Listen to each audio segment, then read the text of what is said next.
Gotta find my stash, but it's gotta be higher ground. I'm pretty sure it's south of here, and I gotta keep edging to my left. Although I can't see the sun today, I know I put it up on this ridge somewhere on higher ground where it wouldn't get spoiled. So I gotta get there before nightfall, because if I don't, I'm not gonna be able to set up all of my traps. I'm not gonna be able to set up my shelter. I'm not gonna be in big trouble here.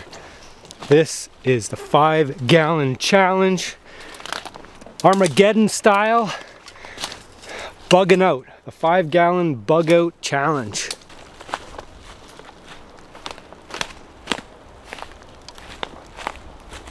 I got some fresh water here, but I wouldn't dare drink it. It's runoff, but there could be all sorts of feces and whatever have you. You can make a fire, but it's got no way to boil it. So I'm back left with my 5-gallon challenge here, because in there I've got all of the things that I need to supply myself to survive in case the world just decides it doesn't want to cooperate with anybody anymore. I'm out of there. Incidentally, we've got some predators to watch out for here.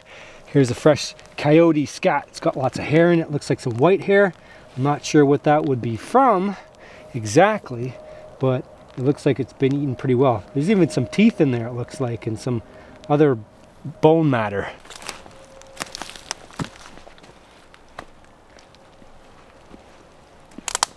Oh, this is starting to look familiar, the cedar bush here, and I've marked it out by this big giant cedar tree here. It's hard to miss. It's in a forest of other trees that are kind of clumped together, but this one is pretty distinguishable from the rest, and I could see where a little bit of the soil has been messed up here, and then it should be pretty easy for me to find it, because I left a very important clue when I buried this thing.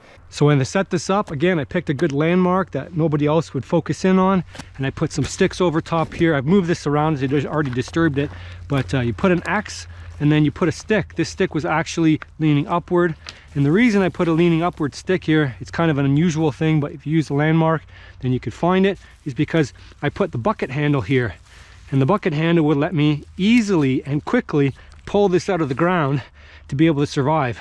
Quickly and conveniently pull it out of the ground and then dust it off.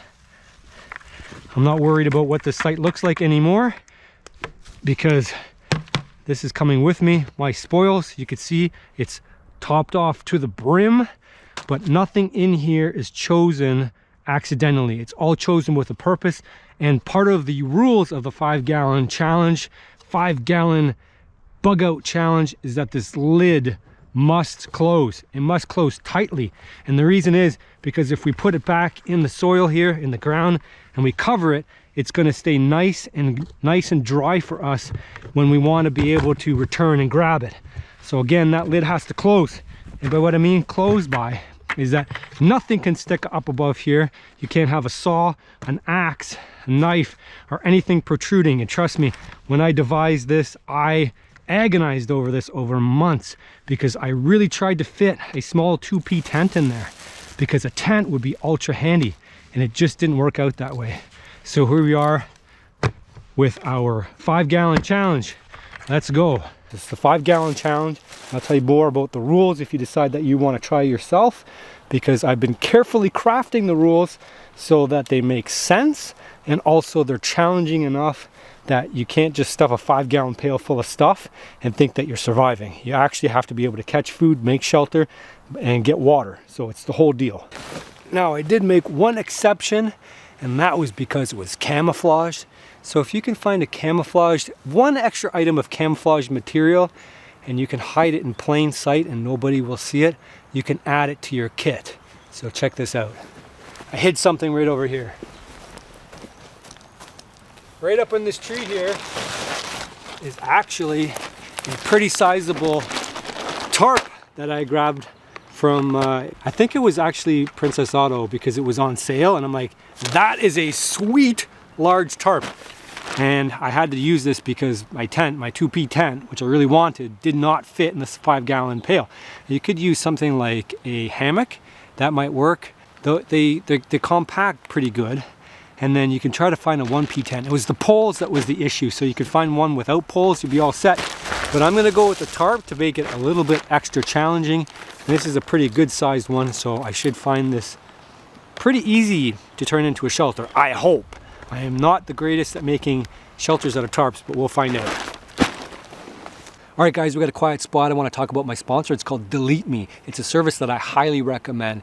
It is a program that's going to help you thwart data brokers. These guys are out there collecting your information. They're selling it to all different variety of people, and they're basically using it against you. They can use it for phishing scams, identity theft, stalkers, you know, might get your information too. So this program, you put your input in there, you put your phone number, your full name, your address, whatever you want to have removed from different websites through the Delete Me program. You input it all in there, and it's gonna go off and do the work for you. Now, you can do this totally by yourself if you want, but the problem is it's gonna take tons and tons of time. This program, it does it all for you. It's gonna give you a report through PDF, through your dashboard, and it's gonna tell you all of the different places that your name, your information, your identity has been removed from. You have a right to stay private and protect your personal information. You have the threat of being harassed or attacked by, you know, random people online who are just have nothing better to do than to figure out where you live, your phone number, and who you vote for. People stealing your personal information and selling it to somebody else, and then, you know, running up your credit cards. Are you tired of phishing scams? What about stalkers? They're out there, man. There's data brokers out there collecting your information and using it against you. Now, if your whole family is a concern, join the family plan. Add their information in there, and it's going to take care of everything for you. Have you or anybody you know used an ancestry type service? Well, your information is probably out there for somebody to use, because it makes it easy for these data brokers to collect it. Also, if you put your information in any other website, it could be sold to any other website. When you click that I agree to terms and conditions, you don't know where any of your information goes. It could end up in the hands of scammers. I personally recommend Delete Me. It is an excellent program, and that's one that I use to make sure that I can remain mostly private online, even though I'm living an online life. Using a program like Delete Me will help you remain anonymous and protect your information from theft. Removing your data online using Delete Me is going to help you reduce your risk of identity theft and all of those other bad things that can happen from having your identification, your name, your phone number be online and free for everybody to access. So if you think this is a service for you, go to joindeleteme.com/wooded. Use the code wooded. That's joindeleteme.com/wooded. That's going to get you 20% off for my American subscribers. Now, let's jump back into the video. All right, guys, well, this looks like home. We got a nice flat spot here, tucked away out of the wind. And we actually got a little bit of weather coming in. We're supposed to get rain, snow, sleet, just everything. We're kind of on the shoulder season here. We got a little bit of ice on the lake still. I'm hoping to make use of that with the bug out materials and be able to get something to eat there. I've also got terrestrial traps as well. So I'm gonna do everything that I possibly can to make this thing work. But first, we gotta get our shelter nailed down. For that, we're gonna be using this wonderful camo tarp, which means we're going to be incognito along with the camo pants. I didn't get the camo top, but that's okay, because again, it was a bug out exercise and I just had to get out of town or else that was it. And then I got my supplies, and now we got to get food. So this whole scenario essentially is us imagining that the world fell apart in town.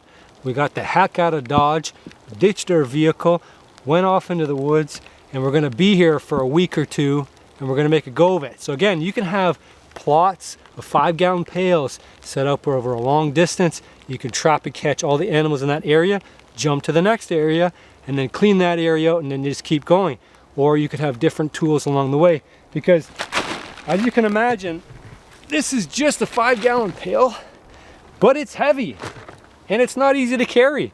So you might want to throw a backpack out in the woods someplace where you can sort of pick off the ones that you want.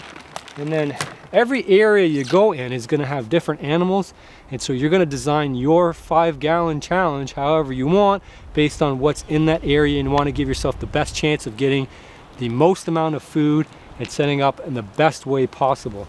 So for now, let's get our shelter set up, and then we can move on to food. Just roll this log over here, and I found some goodies. Got some little red worms. Now these aren't super big, but they will work great for fishing. So I'm gonna grab as many as I can here. We'll set those aside, and then we'll be ready to exploit our fishing resources. All right, just so there's no tomfoolery going on here, here's all my stuff. Here's the lid that closes. We're gonna put the GoPro on tight on the 5-gallon pail. Same pail, okay? We got the worms on the top. Take it off. This should be nice and tight on what we're taking out of here, and we're gonna do it all in one frame, all in one sitting. Dog food, bait. This is bait with the dog food. Okay, I got a knife. I've got just a whole bunch of lighters, because if one lighter fits in there, probably like 2 dozen lighters fit. And if one stops working, well, you're not in trouble, are you? You've got rope, paracord, got a flashlight or headlamp. I've got a little bit of extra wire for my traps. Got a couple of apples that I can eat or use for bait. Now, in a survival situation, would you have a couple of fresh apples in there? Probably not, but you could substitute that with something like this fish bait, which is for fishing and also for bait. It actually smells pretty fishy, and so I would have no hesitation using that for bait. This is Podski fire bait. It's like a dough bait. So there's that. I've got a slingshot and ammo. I've got a bunch of ammo that I grabbed from Princess Auto. It was on sale. I've got some top-up stuff, so that's steel. So I'll be on the lookout for squirrels with that. Got an extra Ziploc bag. This will come in handy. I'll show you why a little bit later. Got some tape. This is all-purpose tape for building, repairs, whatever. We've got fishing line. So for hand line, it's a 10-pound test. And then I've got an assortment of sinkers and hooks. You can see a lot of thought went into this, because it was a matter of finding stuff that fit in here. And a lot of stuff just doesn't fit. We've got our life straw. This is a straw that you can suck water out of and out of the creek and filter it away. I did try to fit a pot in here. I could not fit a pot in here. It just simply would not fit. I've got my Boreal. This is a small one. This is a Boreal 15. I do prefer the 16 or the 24. I find this 15 is just a little bit too small, but it folds out and it works, so might as well. And that's the idea behind everything that went into this kit, is it's small, folds, compact, and then it comes out and it's useful. And then we're getting down to the fun stuff. We got some snares here, a whole bunch of snares. I actually got about like 6 rolls in there. Takes up no room at all, and every loop of this can produce food, rabbits, squirrels, whatever, what have you. Got a little bit of fire starter. I'll show you this later when we get a fire going. Again, some more fun stuff. This is a brand new, it's called a dog proof. It's a dog proof trap. And again, I'll show you how these work. But that'll be for critters that aren't dogs, incidentally. We've got another Boreal product. This is a hatchet or an axe. It's both, I guess, because it converts into a long handle. And we'll get into that later. I'll show you how that works. Got a second dog proof and a third dog proof. These take up hardly any room. They're not super heavy, and you can produce a lot of calories from just these small items. And again, here's my ammo I got. This is again from Princess Auto. A lot of the baits and things like that were from Bass Pro Shops, the fishing line and stuff like that, as well as I think the snare wire might have come from there, the tape, etc. And then I've got, these are the big items. These are the ones that really produce a lot of food. This is a 220 Connie Bear, and we're going to use that for small game of all sorts, hopefully. Hopefully not raccoon, but you never know. And then I got a little bit more bait here, some carrots, so we can go after some herbivores. Apples, herbivores, carrots, herbivores. A bit more dough bait. This was in case I couldn't find any other bait like the worms. And because it's an attractant. And there's the tool setter. That's for the dog proof.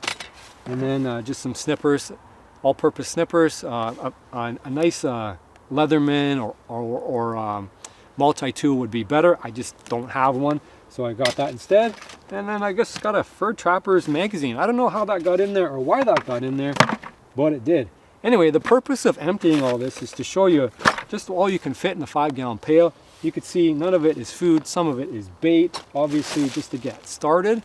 Now, we can trade our smalls, which is our worm, for something bigger.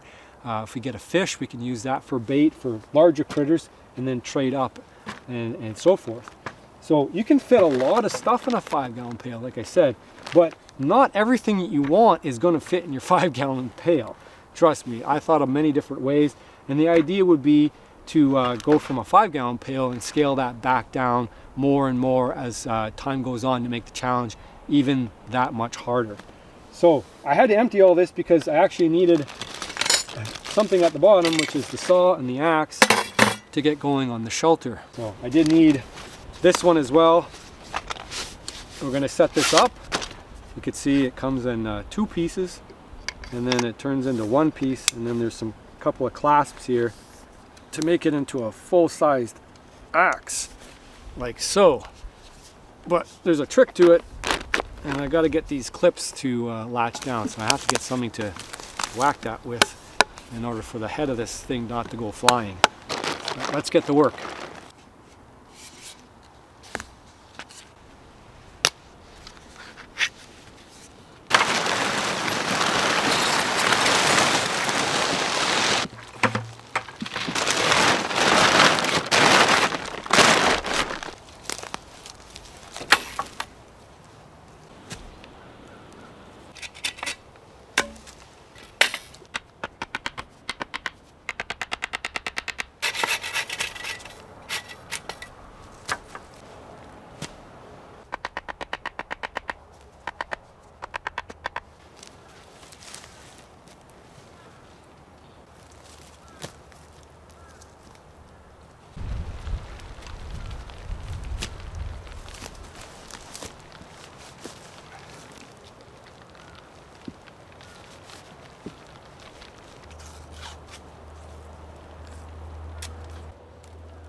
So we got a pretty good structure here. Probably a little bit of a waste to use the tape for the structure, but you know what? I just find it a lot easier to work with the tape. And then it's always funny when you make a structure like this. Like, it's always a little bit wonky. It's not too bad. I could put some cross bracing in there. I could put it in there now. I can put it in there after. But I honestly think it's not going to go anywhere. And then when you put a tarp over something, you put a tarp over here, and then where does it go, you know? So by using the tape, I made it solid enough that I can remove a lot of these corner bits here, so that when we put the tarp on, we can envelope the entire structure. So that's the idea there, is I'm going to remove all the extra little bits here all the way around. And we'll keep these handy because those might be useful for something. The idea is we made a tent, an open face tent.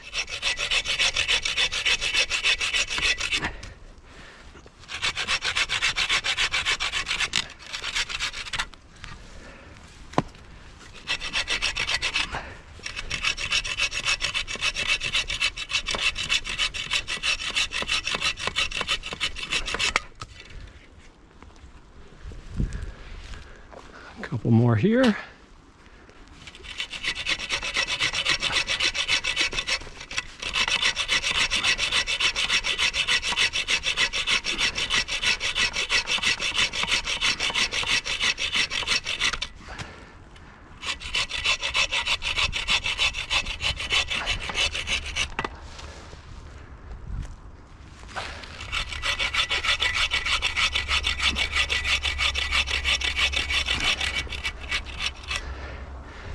Hopefully you haven't made it too big.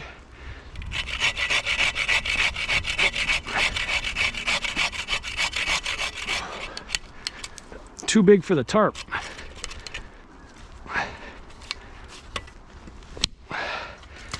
But if we have, we can always pound everything down a little bit lower. So let's find out. All right, so I'm really happy with the back. The back comes all the way down to the bottom, if you can see there. But the front, the corners, because of the tarp shape, right? So it comes up over here and there's a big space on the end corners, both sides. You can see this, if I pull it tight, is a little bit better on that side. So it almost reaches the bottom, but this little corner here doesn't quite reach. And so I'm gonna do my best to pound these corners in here. I probably have to go down maybe a foot or so. I may not get it down that far, but I'm gonna do my best.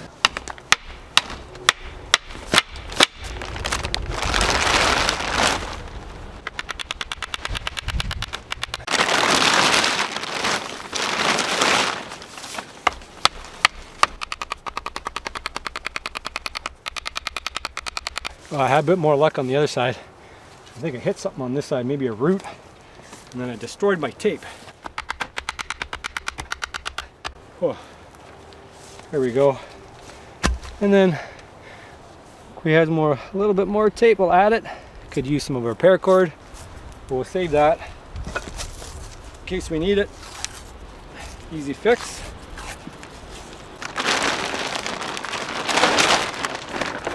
Now we should reach the bottom, we just got to anchor it.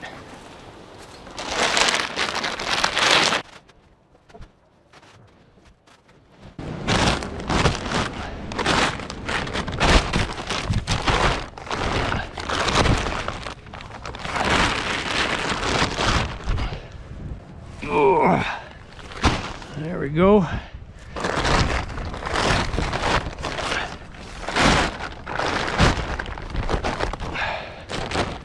Perfect.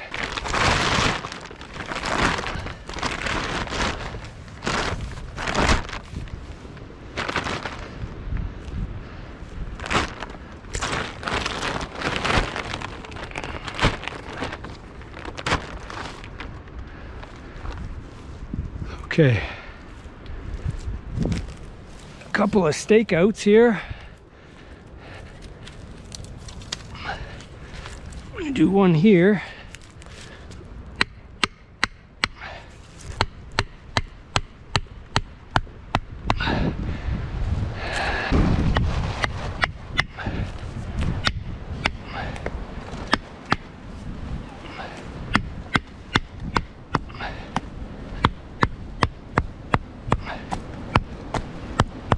Living in a bucket.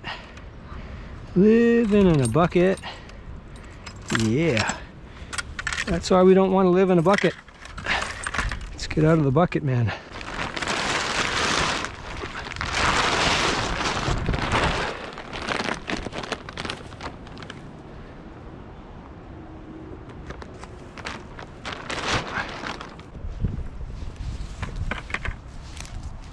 This other side locked down and we should be golden.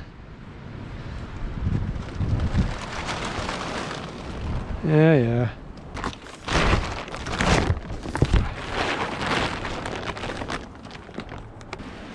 Oh, here's the test on the wind. Oh yeah.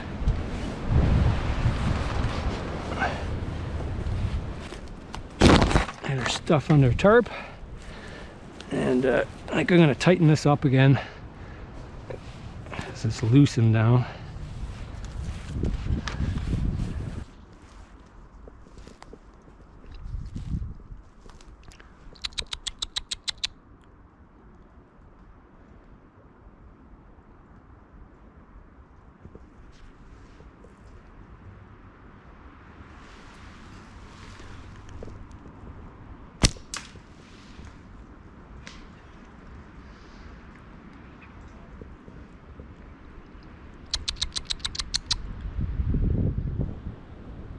Alright.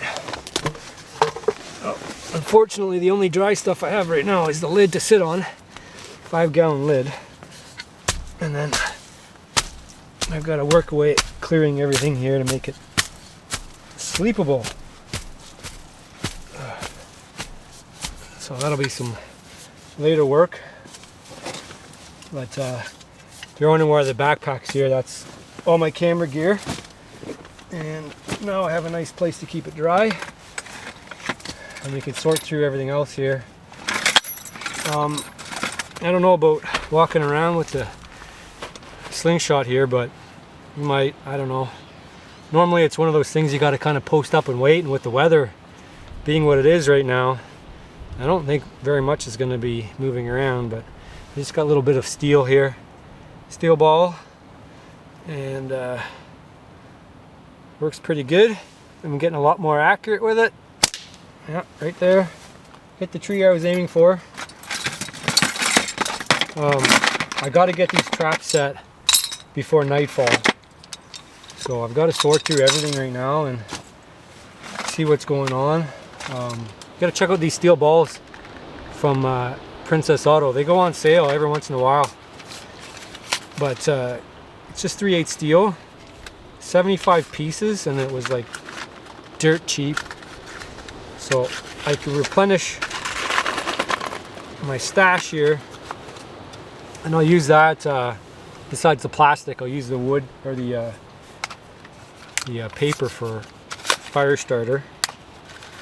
But these steel balls are, unless you're shooting at a target and you're collecting them, it's a one-time kind of deal anyway. So you do go through a lot of it. And because it's steel, it's non-toxic, right? So you can use it without too much worry. I want to set my traps first, and then I want to worry about fishing, because my traps are passive. Fishing is active, but the traps, they only work at night. They're not going to work during the day. So I sort through everything here and take only what I need. Probably get some water at the creek if I can find one.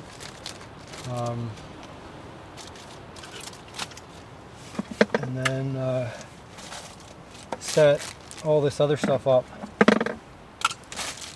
while I'm at it. I don't know if I use the snares. I might, but I might not. So this is just regular dog food. It's I picked it because you can actually store it really, really well for long periods of time, and it has a good smell to it, so it should attract some animals. And then apples have a really, really, really strong smell, and I never use an apple whole. I crush it, but I'll show you how I can use that. And the 220s here are the largest trap that I can set on land. I can't set anything bigger than that. I can't set a 330. So, but a 220 is pretty powerful.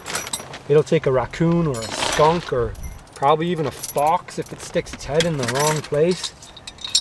And then these are probably the easiest to port, but the dog proofs weren't something that people had really. They had originally they would have had the Connie bears. Just the Connie bears and footholds came, I think, a little bit later, to be honest. So in and around there. So that's still a lot of weight, and you can imagine like the early settlers would have carried like basket loads of this stuff because they had to rely on the food that they caught along the way. But they were in canoe, and they were mostly after beavers because beavers are really fatty and delicious. The tail of a beaver is something that like has lots of fat in it, but so the entire beaver is really good to eat. And generally I would say that beavers are easy to trap. Like, I thought they would be harder. When I picked up trapping, I thought, you know what, I'm gonna go for the challenge of it, learn something new. And you know, beavers would be hard to catch, and there wouldn't be that many of them, but turns out they're delicious. Well, there's a lot of them, and they're relatively easy to trap. So I do want to look at food now because my situation here is pretty stable. I don't have anywhere to sleep yet, but I know I can plink around here to find the stuff that I need in order to finish the sleep center and get fire. But I cannot set these traps in the dark. They have to be set now, and how I want to set them so that they're most productive is going to take a fair amount of work, and I can't do it right here because I know animals won't move around the camp with the fire and all that stuff. They'll move off more in the woods. So we got to get off the beaten path here in order to be able to do it. So let's hit the road.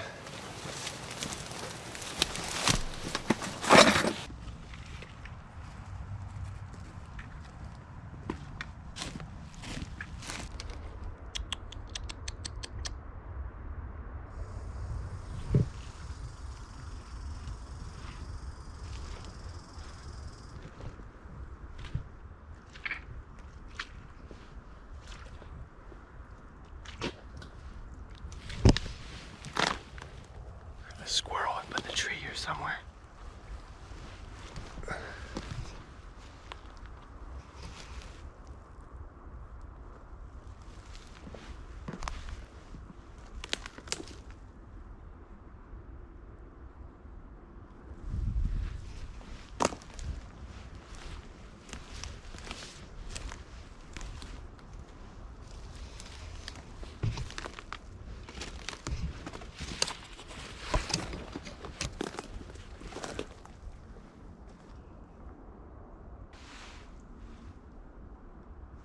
The birch. Oh, the birch, whatever that tree is right there. The one with those branches on. Oh, what's over here? It's got some wheels.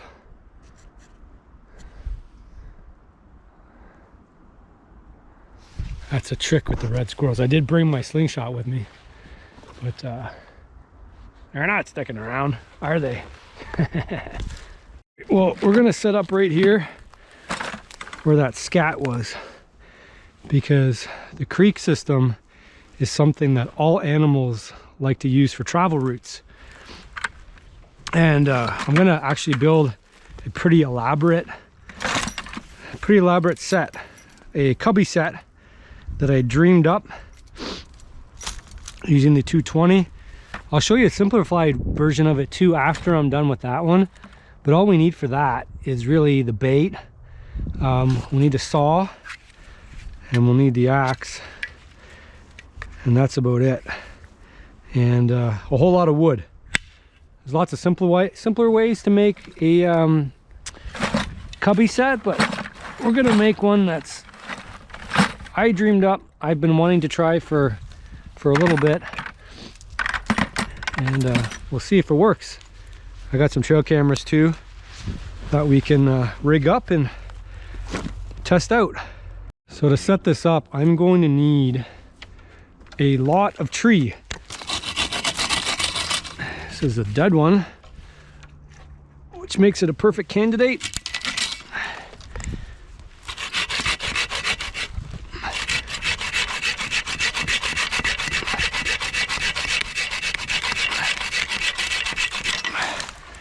Here, short stroke that 15-inch baby,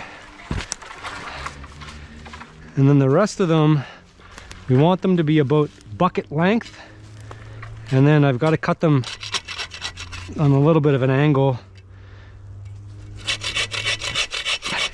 Cut one on an angle and one straight.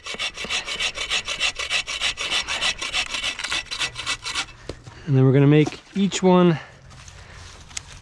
about the same length, more or less.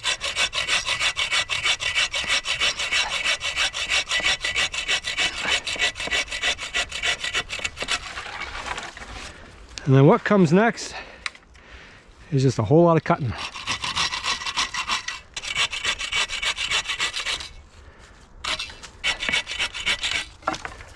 Here's a bunch of new growth on a old tree, and I don't think all of these are going to survive, so I'm going to grab some of the bigger ones, I guess.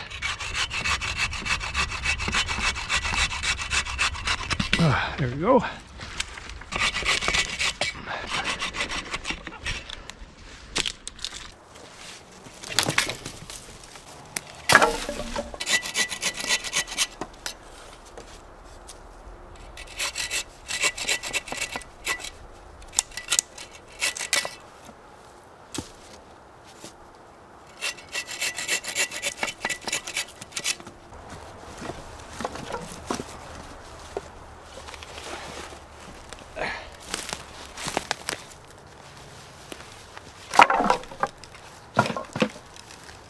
we got most of the hard work done. That's exhausting. Obviously, if you're gonna do something like this, you gotta have soft enough dirt to do it in. You're probably gonna want to do it somewhere where you're gonna be trapping the location for a while. Put it that way, because it's enough work that once you set it, you can keep revisiting it, and it should keep producing. Small game is pretty easy to come by, but you don't get a lot of it all at the same time, and this trap only works when it's set. Right now I'm just gonna clear out the runway here. I'm not targeting anything specifically. Basically whatever wants to come in and grab that bait, I'm gonna grab. So we want a nice smooth entryway where there's no hesitation. So we've got our 220 here. The springs are already loaded. I know I don't have to go over this because somebody on the last video said, you guys, we already know how to do that. I mean, yeah, but not everybody knows how to do that. Anyway, this thing's spring loaded, and I gotta get an idea of where it goes. It's set right now, but the safeties are on. And then I kind of had the idea that I would maybe thread it down over the last one. I'm trying to do this while staying in the frame without getting me kind of like a beaver set. If you were to set it under ice.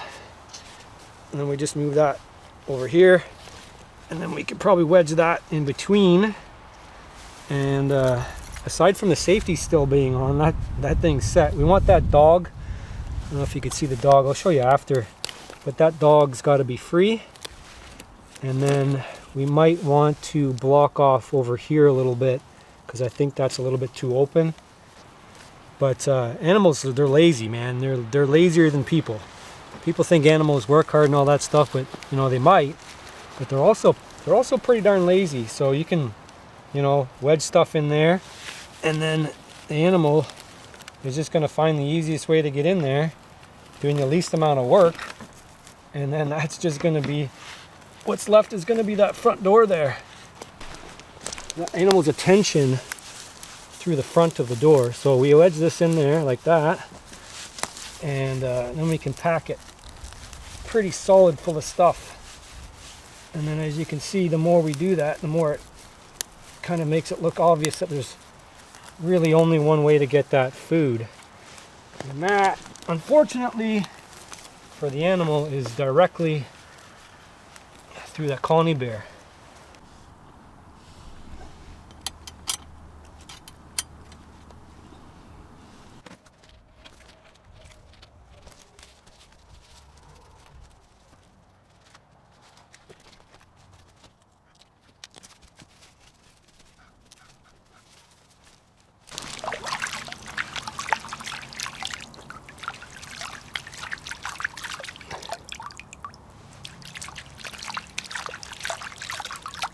So all I got left to do there is to add the bait. One thing I am a little concerned about is if I get a raccoon attracted in there, like a skunk. Skunk's just gonna go right in, he doesn't care. But I maybe don't want to eat a skunk, but I might have to. But if a raccoon gets in there, he may want to stick his hand in there. So as long as he's kind of close and I put the bait at the very, very back, I should be okay. So that's the only concern I have. It's not as deep as I would hoped, and I think a raccoon's going to try to work it, but I think he's probably going to get his head far enough in there once he starts digging around that he's either going to trap his hand or his face. If you watch the last video, I did get a raccoon on a smaller trap than this. It was a 120, quite a bit smaller than this, and I only trapped it around the hand, and that was enough to hold it. So I do got to make sure that I fasten the guide down, or the I should say the chain here, to make sure that the animal doesn't take off on me. And that's it. Just put the bait in there, but put some dog food at the back. We're going to set the trail cameras, and that's one done. I do want to show you a simpler one, but I just don't know if I can do it. So I did do something funny. Funny meaning I wanted to try it, so I actually brought an extra bucket, but I don't know if I can use it, so I didn't really include it as part of the thing, because I don't know. Well, I gotta cut it. I have to cut it. I didn't want to cut my nice Bass Pro bucket. So I brought this extra one, and I'm gonna try to use the Boreal 21 to cut it, or the Boreal 15 I should say. And if I can't use it. So it's, but otherwise I just would have used my Bass Pro bucket. So it would have been all the same anyway.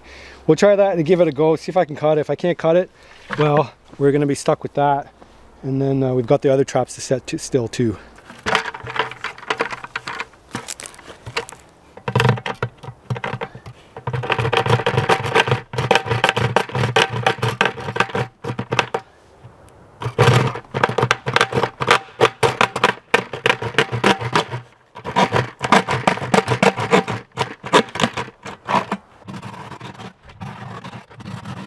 So I don't know if I gotta cut, probably should cut those right off.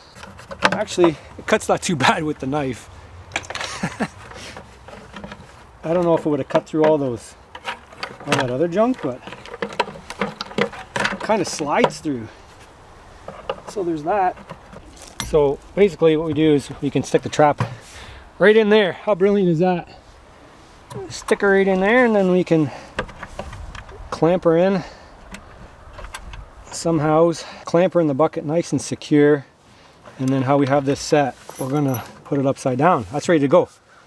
We just got to throw bait in there, and then you can see it kind of holds by itself, and then we just got to put it in a flat spot, and then we'll set these kind of side by side and put the trail camera on it, and we'll see which one works better.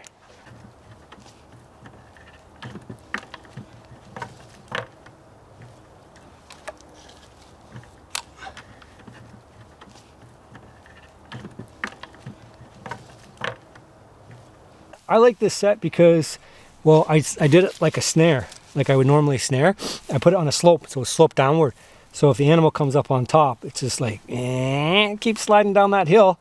So I do that with the snares for rabbits too. I aim them down the hill so the rabbit just keeps wanting to go, and in she goes. So the next thing is just like kind of secure the footing here, and we'll find out just on trail camera. So that's as simple as that. Put the trail cameras up over here, and I just got to do the other dog proofs as well, so those are pretty straightforward as well. 3 dog proofs. Oh, sitting on my knife. All right, so you might have seen a dog proof before, but you probably have not seen a setter. Maybe you have, maybe you haven't. It's just a little extra tool. I gotta remember how it goes though. I think like that, and then we just push it down, and then we got to get the dog to go. Probably my hand placement's not correct, but we just fold it back, and then that other one should catch. Come on then.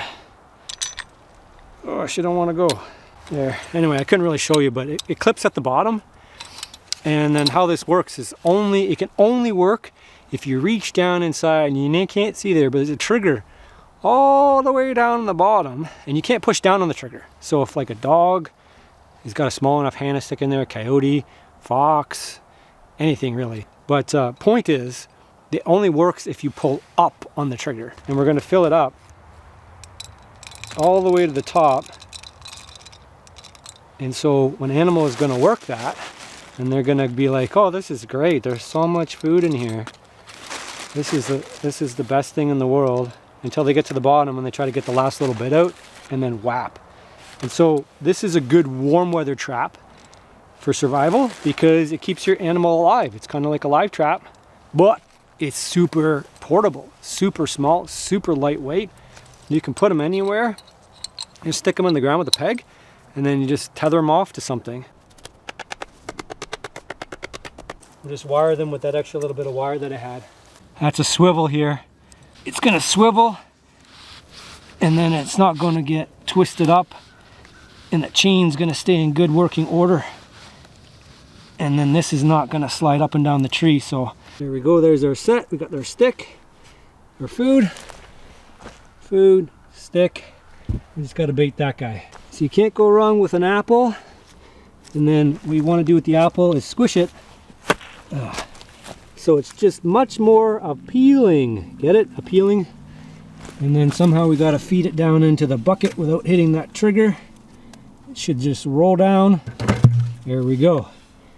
And that smells delicious already. Oh, I saved one dog proof. I probably have enough bait and time to do it, but I'm just gonna use the bait and chuck it all the way to the back of there. and some at the front. I'll save some dog food back in case it's not in the right spot, and we'll have to play around with that, but the idea is to get it all the way to the back. There we go. That ought to do it. And then if we catch a fish, we'll throw the guts in there as well. There we go. Enough of it. Animals got to really work at it.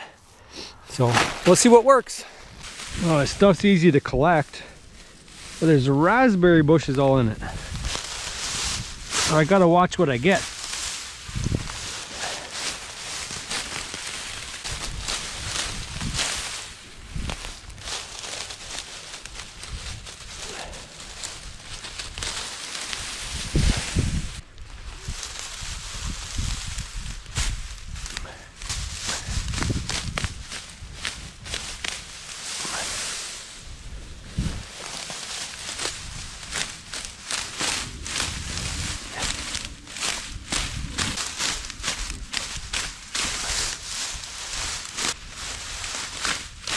You can see the top part of it's dry, but the bottom part is wet.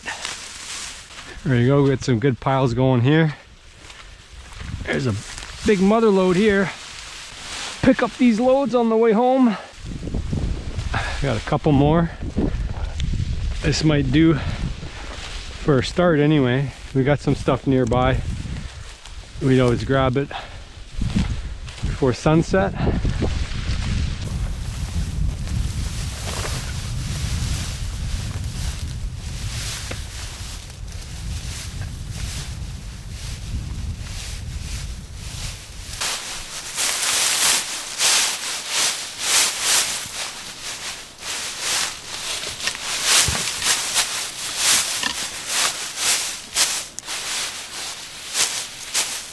Oh yeah, that's good stuff. Oh, nice and dry. I probably need to get maybe double that, which I'll do before bed. That looks pretty good. Have to use my backpack here, maybe for headrest or a pillow. Got it just back here, and then oh, we can lay down. Oh, that's nice. Very nice. Let's grab the fishing stuff here. I'll set you guys up on the tripod and I'll show you what the plan is. Okay, so got the Bass Pro Shop Trilene, just regular fishing line, 10-pound test. That's a safety test. You know, if you want to do like trout test, you do like 6-pound test because the trout can see it. But if you're not worried about the trout seeing it, then you go 10-pound test. And right now we gotta be pretty safe. So got a couple of things here. I showed you earlier. Oh, I found a slingshot ammo. Gotta keep those are precious. And this is my favorite tin. This is my favorite trout fishing tin because it's just a Zippo container. Pretty straightforward, right? Nothing special about that. But on the inside, I got an assortment of, I think there's a number 4 hooks. It doesn't really matter. Got a bag of those. And then the ones that are good to go, I've actually taken out and then I've pre-sharpened them. So that's just a straightforward number 4 hook, long shank. And what we're going to do is we're going to take the fishing line and we're going to leave it on the roll because we want to preserve as much as we can, as much as we can. Sorry, like that. So we're going to go through there, and then we're going to do a fisherman's knot. If you guys don't know a fisherman's knot, you twist the knot, you twist the hook about 6, 8, 10 times or something like that. And then you go through the hole you just made, and then you come back, and then you go through the hole you just made, back again, and then you're just going to pull that tight. That's the only real knot I know how to do. Although I did learn how to join 2 pieces of fishing line together. And then you just spin on it, pull it tight, and then, you know, if you're a real fisherman, what you got to do is clean up your tag ends. So we will do that. And then after that, we're going to get a split shot, and it's also in that Zippo container. Put the split shot on there. So what we've done here, we're going to reel back up. When you ice fish, you do not have to do anything more special than this to catch a fish. Now, I did pack some of this because I wasn't sure if I was going to find worms due to the temperature. I actually packed 2 because then I could use the other one for bait. So if I was fishing with that, you got to have a float or a sinker because this stuff floats. So I need a heavy one, and that'll drop down to the bottom. And any trout, any species of fish, really, from panfish to trout to whatever, they'll grab this stuff because it smells and tastes like fish. It's fishy, right? So my plan is, I don't have an auger. You can make a hole through some pretty thick ice with an axe. So that was my plan. I'll bring the axe with me. However, there is a pretty decent chance that the lake, because there's not that much ice left on it, will actually have a couple of holes that I can use. And it's getting pretty blustery, and I don't have a lot of time, so I don't know how much filming I'm gonna do. But that's the idea. Hopefully we'll get a fish or 2. Fish is always the main staple when it comes to survival. Fish is easier to catch than meat. You know, even natives didn't fish and hunt that much. They mostly used agriculture, but they fished a lot more than they hunted, and they waited for the salmon runs and things like that. And I just thought about something. There were supposed to be some 120s in here in this bucket, and I don't know if I slipped my mind to pack them because they're small, right? They're only about that big, and you can go after like smaller game animals. So they're not in here. I don't know if I dropped them or what. I'll have to check my inventory when I get back home. But the idea was to go after some herbivores too, like some cottontail rabbits or some squirrels or something else. And or muskrat would be a good one too, be about the right size. But I didn't bring my traps, so I guess I get to eat some of the bait. This apple's looking a little rough, but we'll keep it because, you know, bait's bait. You might need to bait up the other traps. Well, anyway, let's go fishing.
And for my next trick, I have what I promised you before, this blue container. It's a waterproof container. I've had it for years and years and years. I have no idea what it's for. I think it may be like a match proofing case.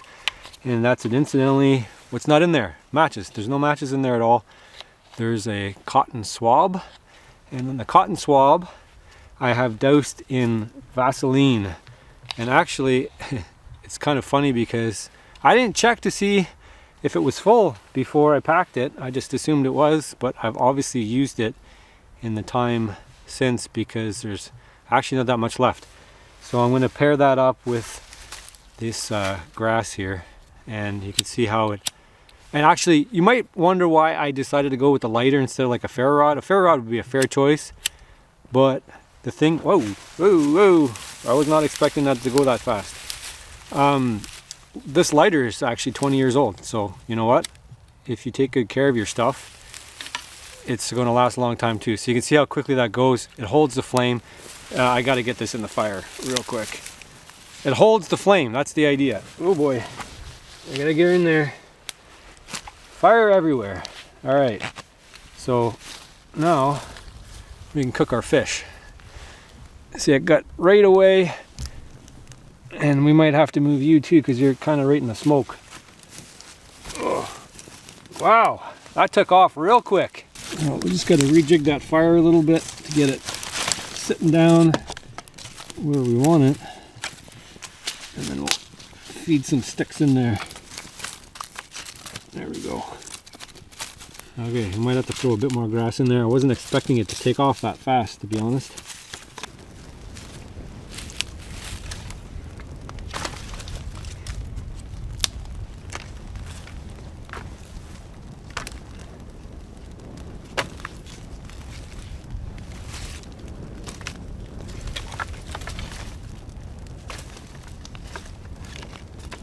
We're gonna do whole trout, the best way that I know how anyway. So we're gonna gut right up the front. Oh, I guess I gotta get my hand messy. It's just gonna happen that way. We're gonna get the guts out. Oh.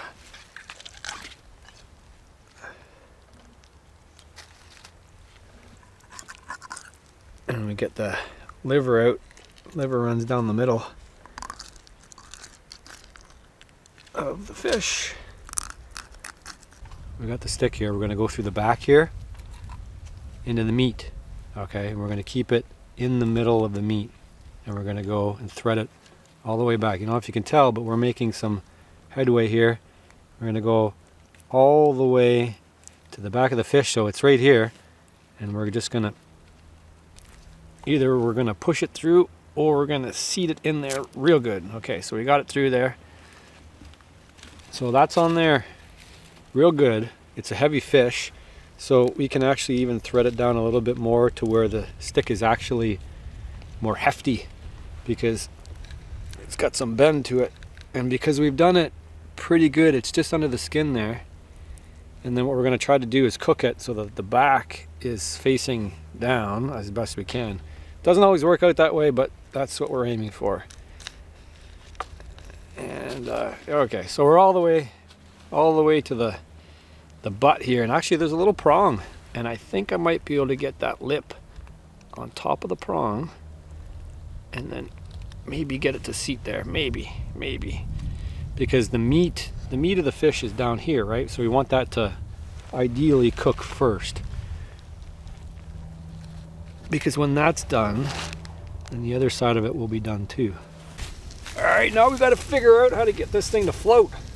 Because if it doesn't float, we're not going to be eating it, that's for sure. The fire is going to be eating it. And we want it in the wind side of things because that's where the heat's going. It's coming this way. Okay, and then our fish decided not to cooperate anymore. And this is completely adjustable too, so I can change the settings on the cooking apparatus. Slow and low. Low and slow.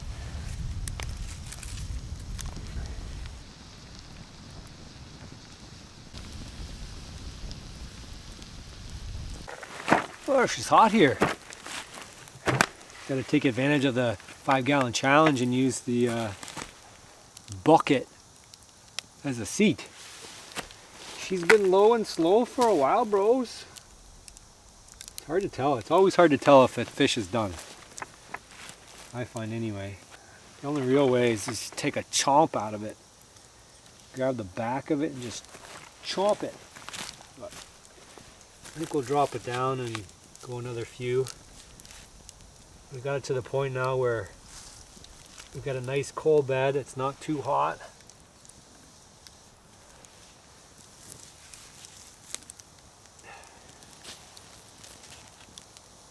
There we go. I'll let that rip for a bit.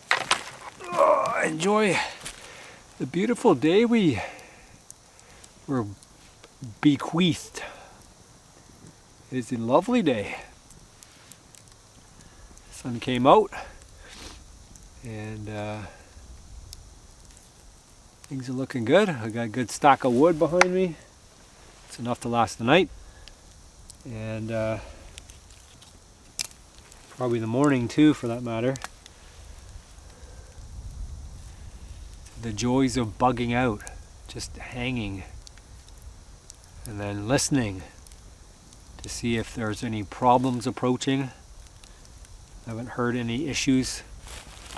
Of course, it'd probably be good to have a wind-up radio and some batteries. Then we could kind of tell what's going on back in civilization. So we'll just have to keep our wits about us. The 5-gallon challenge. So the 5-gallon bug out challenge. Sounds pretty good. And then after that we could do the 2.5-gallon challenge. And then we can just drop it down to like the coffee can challenge. And then we can do even smaller than that. I don't know what the next step below. Maybe you guys know what it is. All kinds of challenges you can do. You could do like whatever I can fit in my pockets challenge. And you guys all know the Walmart challenges and dollar store challenge, island challenge. I thought might try to do an island challenge when mosquitoes and black flies come out. Keep looking off into the field there. I don't know if I see a turkey over there or what, but I don't think it's a turkey. I'm not sure if it's a turkey. It might be a turkey. Maybe it's just a branch moving around. It's good to have an idea of your surroundings and what animals might be around. I do have my slingshot in my pocket, but I have not seen any squirrels lately. They don't seem to be hanging around my neck of the woods right now. Not sure why that is. Seeing more. It was cloudier. I got ammo in my pocket ready to go at any moment. Get a bit of extra food. Whack.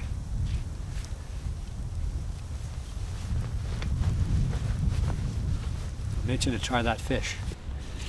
Oh, by golly, it was a turkey.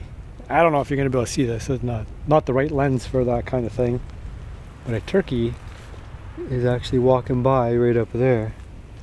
The turkey's not in season right now. That was kind of cool. I knew I saw something funny going on. I'm making quite a bit of noise for turkeys not to spook, but I am sitting pretty quietly at the same time.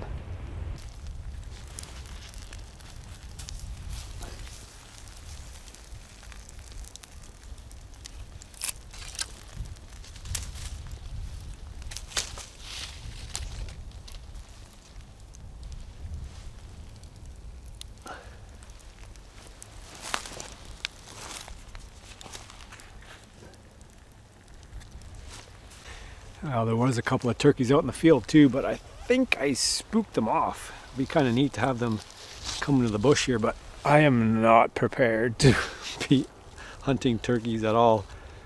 So this looks like, I don't know, it might be done, it might be partly done, but the beauty of this is if it's not done, then I can just put it back on. Whoa, it's crispy, nice crispy skin. Oh yeah, just how you like it. Ooh, it's drippy too. Okay, let's see if we can get a piece off of there. Show you guys what it looks like. It's hot. Hot, hot. Ooh. I don't know if I can eat this straight away. I really want to though, I'm starving. Oh. Just a mouthful of skin. That's the money right there. Mmm. Delicious. I think the back has to go on a little bit longer, but the sides are definitely yum. Mmm. Oh yeah. You know what I forgot? I forgot adobo. I should put some adobo in the pack. Or oftentimes I have some in my camera case, but I just didn't bring it this time. Ran out. You guys can grab that on the website though. Adobo. Oh, that's perfect. Get that in focus there. Perfect. I'm just gonna keep mowing down on that. It's delicious. Yummy. All right, back at the traps. Got that fish head. And I think, I really want to see the natural set work. I don't know about you guys, but I just want to see it work. So I'm gonna favor that trap and stick it head in there. I think that's gonna really attract the, it's not a true test, but I think it's really gonna attract it over there. I didn't really like where I put it, but maybe I'll get a stick and work it all the way to the back. Hopefully without triggering anything. My fingers don't like traps. I don't think raccoons' fingers like traps too. I really don't want to set this thing off either. I gotta be careful not to hit that trigger. Just get that head tucked all the way to the back without hitting the trigger. Oh yes, okay, that's perfect. All right, there, we should increase our odds there.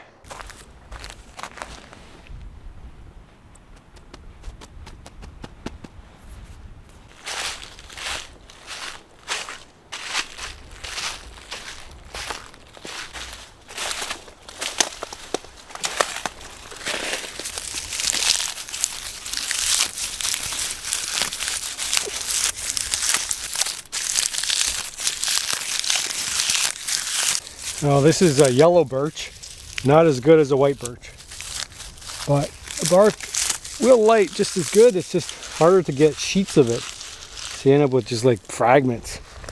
The white birch comes off like paper, like sheets of it. This is more like strands of it, so it can be frustrating to collect it, but it's nearby, so we'll use what we got. A good handful. I'm always on the lookout for anything else to eat or animal trails, squirrels especially. Got my slingshot on me at all times because you never know what might pop in. And then I'm also trying to find like squirrel dens, because a squirrel den is something I could sit beside and wait for them to start getting active again. So when you're surviving, you're always paying attention to everything, because details really matter. You can get lost if you're not paying attention, but you can also get found if you're paying attention. We'll store that for later, because we're not going to start a fire just yet. We have some good conditions, but rain is always threatening, and then you want to get stuff that's dry before you need it, not after, because everything on the ground here is good now. When it starts raining, it gets not good real quick. A lot of these branches up top are good because they're always dry for the most part. Sometimes in the middle of the winter or the spring, shoulder seasons, things like that, they can get pretty damp to the point where they won't ignite either.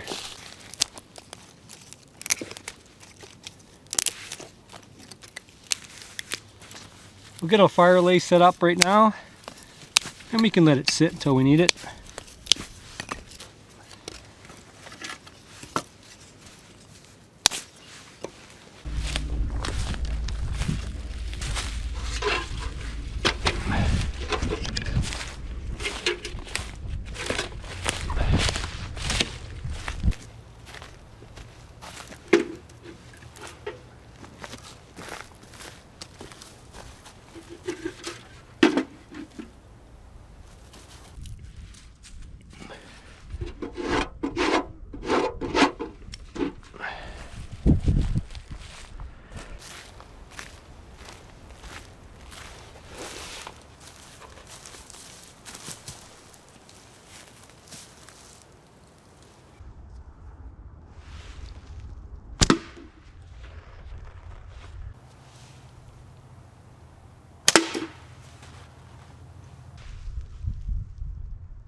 Right in the bullseye.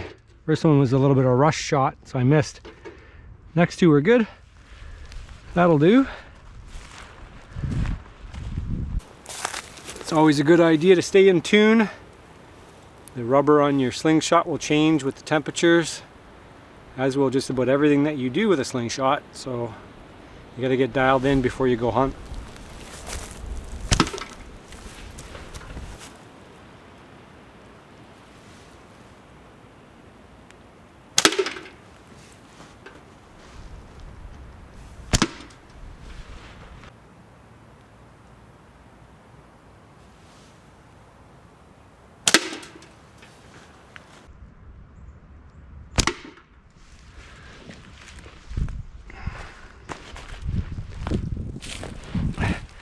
Makes a nice catcher too. Going right to the bottom. Probably if I turn it the other way, it might even stay inside the can. Doesn't stand up as well though. So we're kind of dealing with the heat of the day, which is lovely by the way, but I don't really want to sit by a fire because I can be lazy when it's warm. I don't have to worry about fighting the elements. Just make them work for me. So instead of just having a nap at camp where I've been busy and I've been disturbing all the animals, I'm going to head up to an area that I haven't disturbed yet, and we'll see if we can't get some critters to come by and pick them off while I have a nap. And imagine I should be able to hear them coming because all the leaves are on the ground and they're dry. It's just a matter of getting in the right spot where the animals happen to be. I did notice there was some animal activity, it was either a raccoon tree or it was a squirrel tree, or both. Looks like some deer tracks down here. So they've been crossing over here.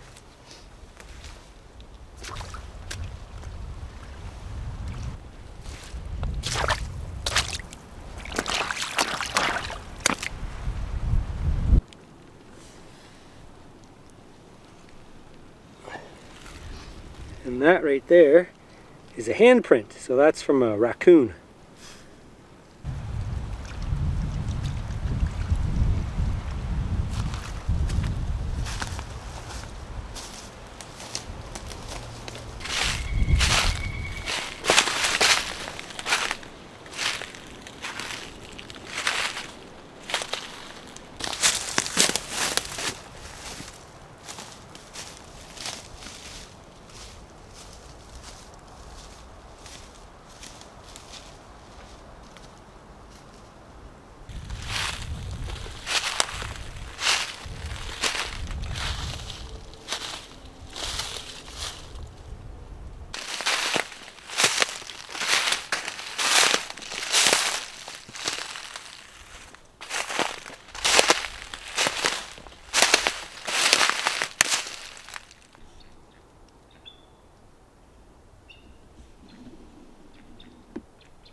Well, I found what was making that noise before, the bird of prey.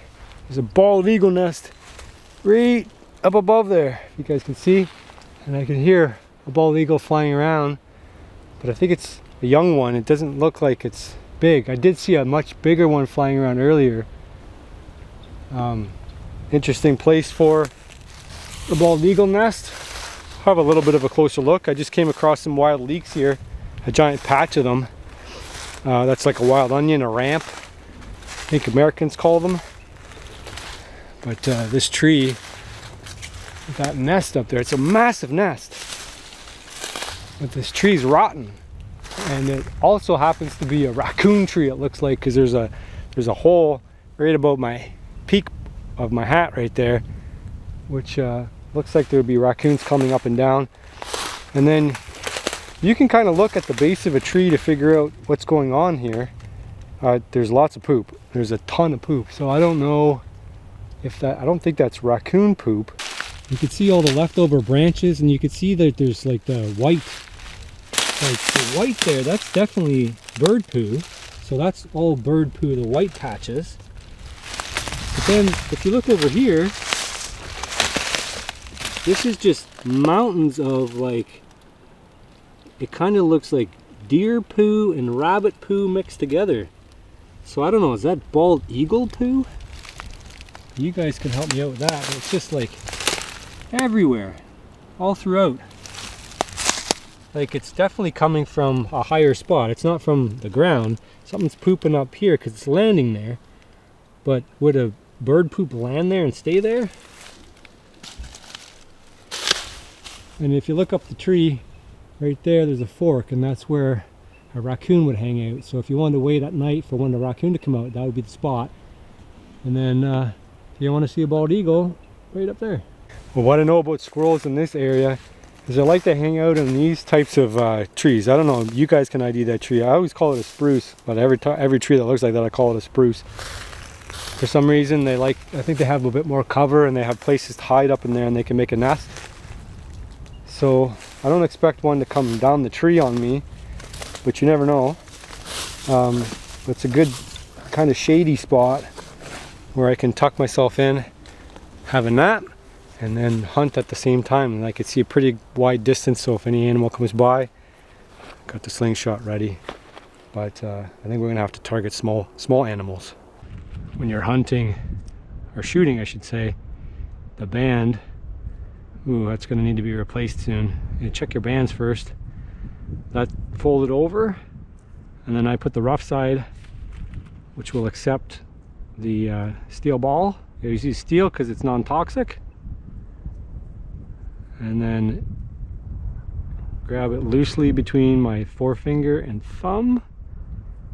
I'm going to pull straight back, anchor the corner of my lip, and then I'm going to aim off of the top here. That's where I aim. So I put my target right at the top and that little fork. And we got to keep this even and parallel. We don't want to be this way, we don't want to be that way, we don't want to be this way or that way. So we got to be perfectly at 90, 90, 90, and then just let go.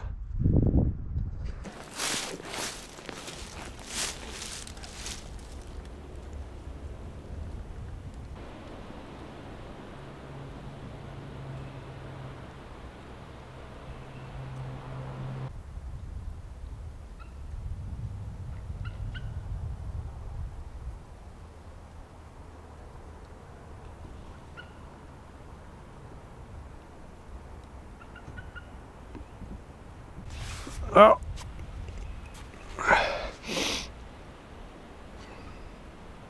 Well, I had a good nap, but I'm not seeing anything except for that eagle. I actually don't think it's a good idea to hunt near the eagle anymore. Imagine, like, if a squirrel is going to be running around here, it's not going to be stupid enough to run around like by the bald eagle nest. So that's probably why I'm not seeing anything. I thought I did hear something up on the ridge, but I'm not sure what it was. And it didn't go for very long. Like, the squirrel's not even going to be safe up in a tree here, let alone on the ground. So I'm gonna get into the thicker stuff and see if that's been any better, and maybe we'll uncover something else to go on.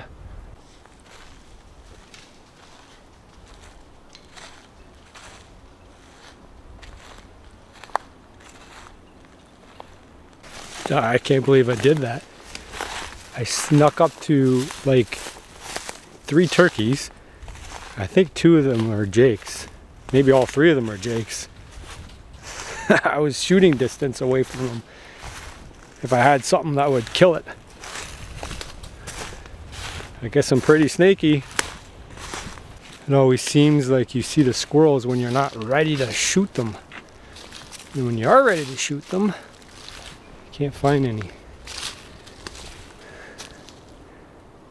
Usually, if you're sitting around doing nothing, at camp, sometimes you'll see a squirrel or hear a squirrel.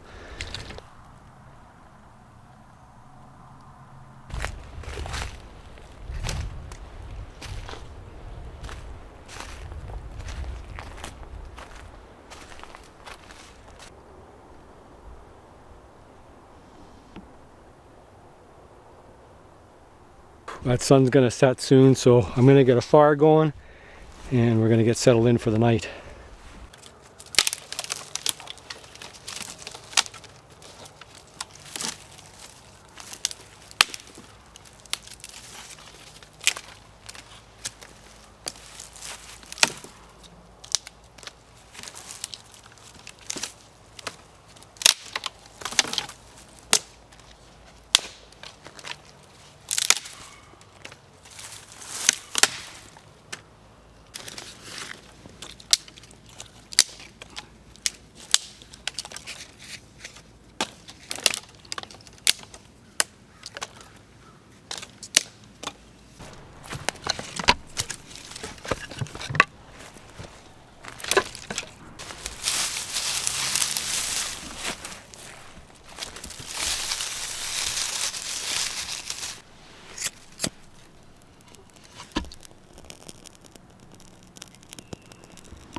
I was hoping as Nightfall came in I would hear some squirrels, but I haven't heard anything nearby.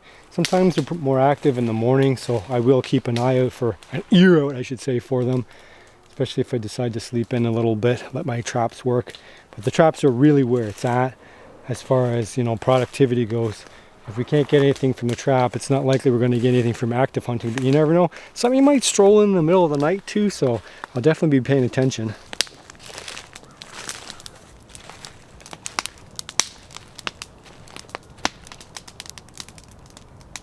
We got some fiddleheads here popping up, and they are the edible kind. I just don't have any way to boil them, and I don't think you can eat fiddleheads without boiling them. I just don't think it's safe. You're supposed to do like a couple of changes of water, at least that's what they say. And these are a little bit far gone because they're starting to curl outwards. But as long as you get them before they totally curl, you're probably okay. I just don't have any way to boil them. I should have included some kind of pot in there. I just couldn't fit it with everything else. It just, what was the orientation was just not right to get it to work. If I put the traps in there, which is most of my calories, and then or should be most of my calories, then I wasn't going to be able to get a pot in there.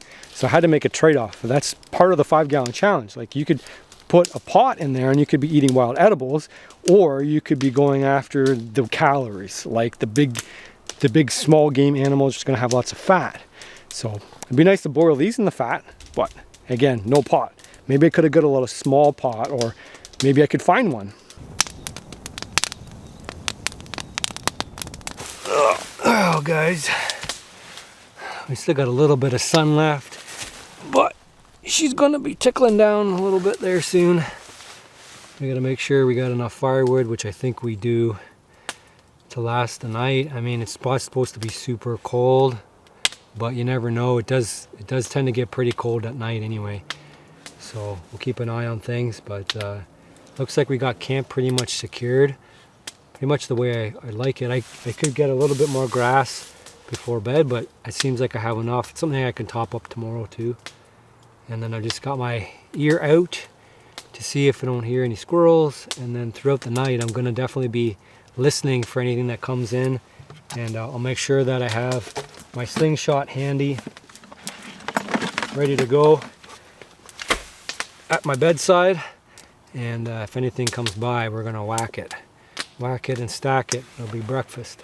Sleeping on grass like this isn't always the most comfortable, but you gotta make do with what you got. So I will for sure be working out the kinks tonight on how this is gonna work. But you know, if I need a pillow like this, or probably in combination with my hood, that will kind of make a pillow for me, prop me up like that. That's pretty good there. Don't mind that. And then I can feel the heat of the fire coming off towards me here, and it's catching because of the way that the roof was designed. It's kind of like a lean-to. I could have used like more natural materials, but like a tarp does such a better job of protecting you from the rain and elements than does natural material. I mean, you need a lot of material before a roof becomes waterproof. It works fairly good in the wintertime, but like if you don't get snow and you get rain, you're going to be in big trouble. You're going to get soaked real fast.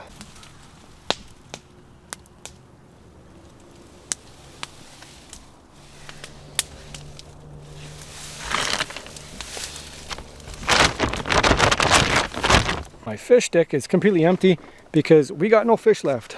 Polish that sucker off. Just sitting on my 5-gallon can. Can you see my 5-gallon can? You can't see my 5-gallon can. Sitting on my yeah, you can't even see it. Anyway, it's there. 5-gallon challenge, baby. You get to sit on your can. For some of the time anyway, conserving your calories. But I got a belly full of fish meat. I still got one fish left. Well, I'm going to cook it now, and then I'll eat it before bed. But you guys don't want to watch me eat 2 fish, so I won't show you that. I will just do it. And whatever I can't eat, since it's quite a bit of food, I'll smoke real well and have preserved for breakfast tomorrow morning. But sun's going down now, and I heard one squirrel I went after with the slingshot, but I did not catch up to it. It seems like they just want to let you know that you're there, and then that's it. And they don't want to know that you're there. They're there. You know what I'm saying? They take off. So anyway, I might be able to, if I'm quiet and sitting inside the shelter, I might be able to get one come by, but so far no luck on that front. You have the flashlight here, part of my items. So I don't know, I always find it kind of boring to sit around. I mean, sit in the fire for a little bit, but after a while it's just not much to do in the woods after dark. So I think I'm gonna pack her in for tonight, and we'll see what tomorrow wants to give us. Good night. Oh, good night. Ugh. Pull the hood up, and that's all she wrote.